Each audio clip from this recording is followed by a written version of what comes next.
when you're talking about the 30s and the 40s and the 50s and into the 60s that when we talk about any phenomena, we're just talking about white people. I mean, what point does it become sort of more self-consciously racialized?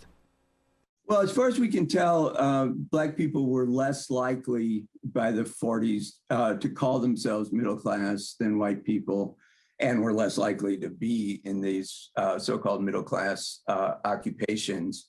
So in that sense, I think it was always racialized.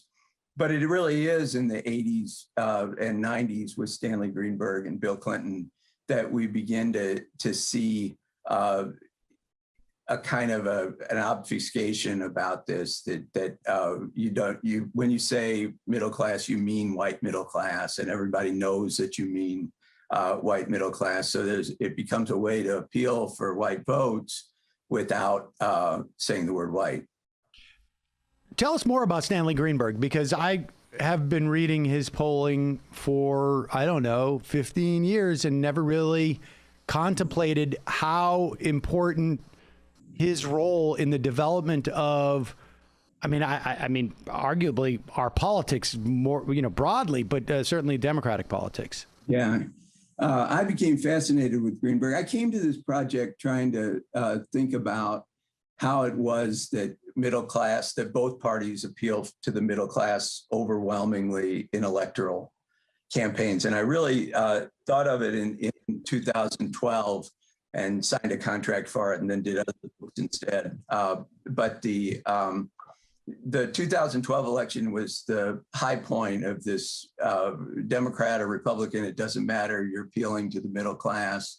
Romney and Obama, they both had the same definition for the middle class, which was people that made $250,000 or less. So it included all of the poor and almost all of society. 96%. 96%, yeah. Yeah. So that's the key to winning an election. And sure enough, it is, if you can get the 96% to vote for you.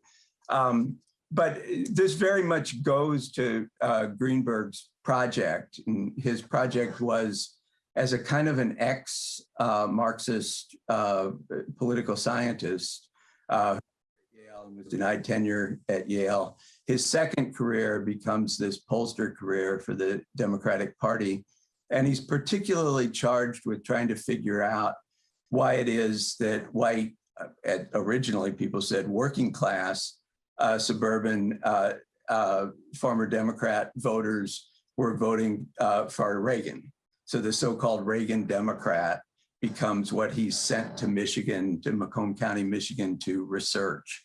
And he very much decides that the key to winning elections is to appeal to these Reagan Democrats without challenging their racial beliefs and without really having too much to offer to the unions, if they're working class union members, as many were in Macomb County.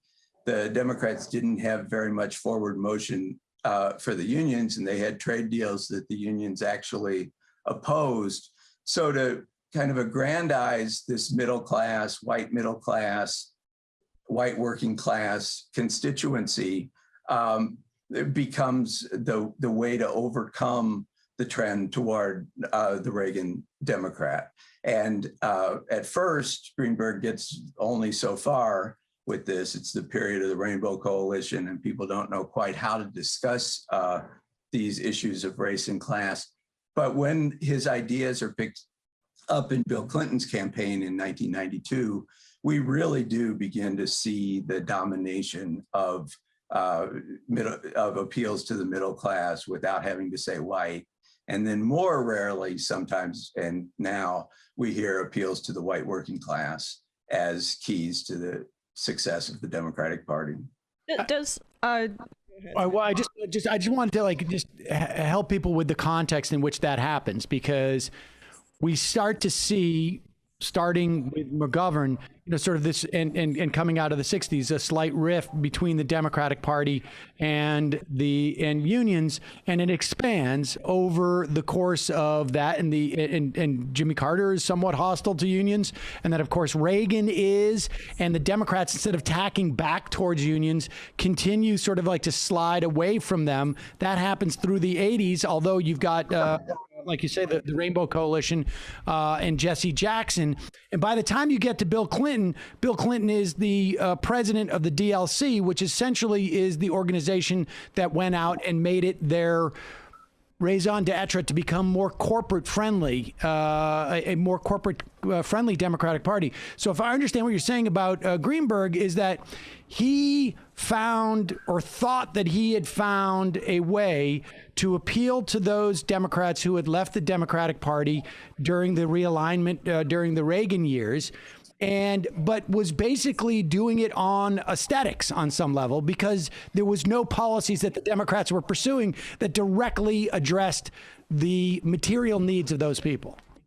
But yet you could still be seen as listening to, in quotes, those people. And that's literally what he did. He went with pollsters to Macomb County and did this expensive focus group polling, at first just with white men, Reagan voters, and then with some women, minority of women.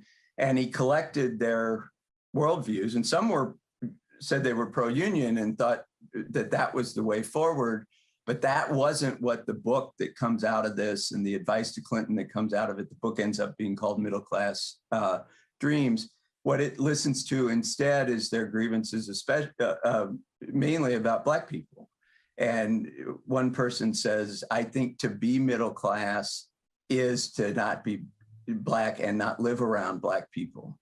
And so that kind of an ability to say, yes, we're taking you seriously as a white working class person. And Macomb County was a county that almost doubled in size as white workers left Detroit after Black government and the Black rebellions of the late 60s came to the Detroit area. So they're often very, very aggrieved and embittered people. And he said, yes, I hear you. And that's what we can do. And so issues like busing and welfare and mending affirmative action that became so central to the Clinton presidency are seen as responses to this white middle class and as listening to this white middle class.